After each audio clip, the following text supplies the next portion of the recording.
সংবিধানের দোষের কারণে ফ্যাসিস্ট শাসন আসে না, ফ্যাসিস্ট শাসন আসে মানুষের পার্টির বিহেভিয়ারের কারণে। সরকারের উপদেষ্টা বৃন্দের পক্ষ থেকে বিভিন্ন রকম কথাবার্তা বলা হচ্ছে। রাজনৈতিক শক্তিসমূহকে বিদ্যমান রাজনৈতিক শক্তির প্রতিপক্ষ হিসেবে দাঁড় করানোর চেষ্টা করা হচ্ছে। এবং আমি লক্ষ্য করেছি, আজকে যদিও এটা রিপিট করতে চাচ্ছি, বর্তমান সরকার প্রধান যিনি আছেন ডক্টর সম্মানীয় ব্যক্তি ডক্টর ইউনূস, ওনার যে প্রেস সেক্রেটারি, উনি এর আগে রাজনৈতিক দলগুলো যদি কম সংস্কার চায় তাহলে আগেই ভোট হবে, যদি বেশি চায় দেরি হবে।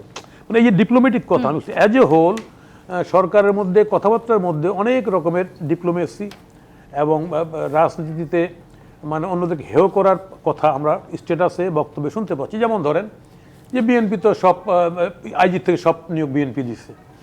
তারপরে ধরেন যে হ্যাঁ এত বছর 53 বছর ধরে ক্ষমতা কিছু করতে পারে নাই।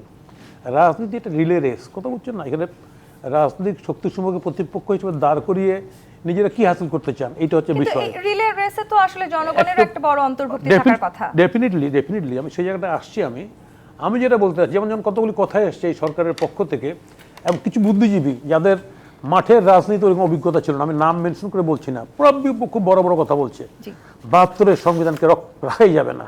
আমাদের সংবিধানটা কিন্তু পরিবর্তনীয়, সুপরিবর্তনীয়। সংবিধান রিজিড আছে, নন রিজিড আছে।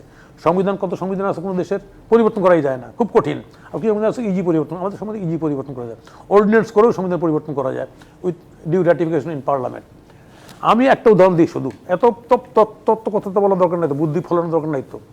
ওয়াটারগেট কেলেঙ্কারি বিশ্বের বড় কেলেঙ্কারি ছিল মার্কিন যুক্তরাষ্ট্রে, এবং নিক্সন সেই কেলেঙ্কারি করছিলেন এটা, এবং নিক্সনের পদচ্যুত হয়েছিলেন, উনি অনাস্থা ভোটে পদত্যাগ করেছিলেন বা হেরে গেছিলেন উনি।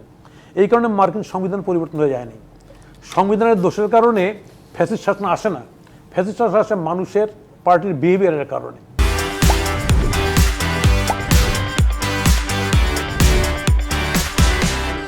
আজকে বাংলাদেশে এটা ঠিক, বাংলাদেশে বিগত সময়ে সংবিধান অনেকবার সংশোধন হয়েছে, আবার 90-এর পরে বিএনপি ক্ষমতা, সেই সময় সংবিধান সংশোধন করে সংসদীয় গণতান্ত্রিক সরকার আমরা ফিরে আসছি।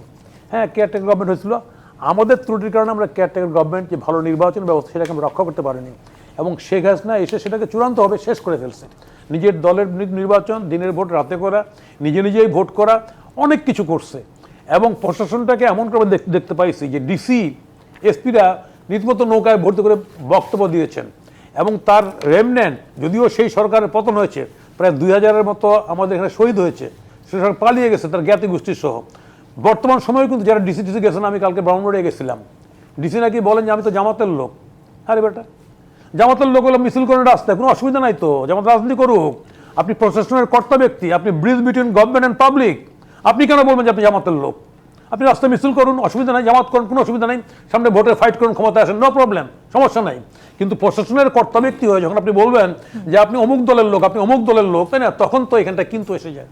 তাহলে যে লক্ষ্যে এতগুলি শহীদ হলো, যে লক্ষ্যে আমরা সংস্কার চাই, সেই লক্ষ্য তো শুরুতেই হোঁচট খাচ্ছে আমি দেখতেছি প্রশাসনের কর্তা ব্যক্তিদের কথায় এবং উপদেষ্টা পরিষদে যারা আছেন যে ব্যক্তি তাদের কথায়। ফলে সেই জায়গাটা শুধরায় যদি সত্যি অর্থেই বাংলাদেশের মানুষের দীর্ঘদিন লড়াইটা হচ্ছে একটা ভালো ভোট, যার ভোট ওই স্লোগান, পুরনো স্লোগান, আমার ভোট আমি দেবো, যাকে খুশি তাকে দেবো, এই জায়গাটা যদি তৈরি না করতে পারি, আমি যত কাজেই করি না কেন, আমার কোনো কাজ গণতন্ত্রের পক্ষে সুফল বয়ে আনবে না।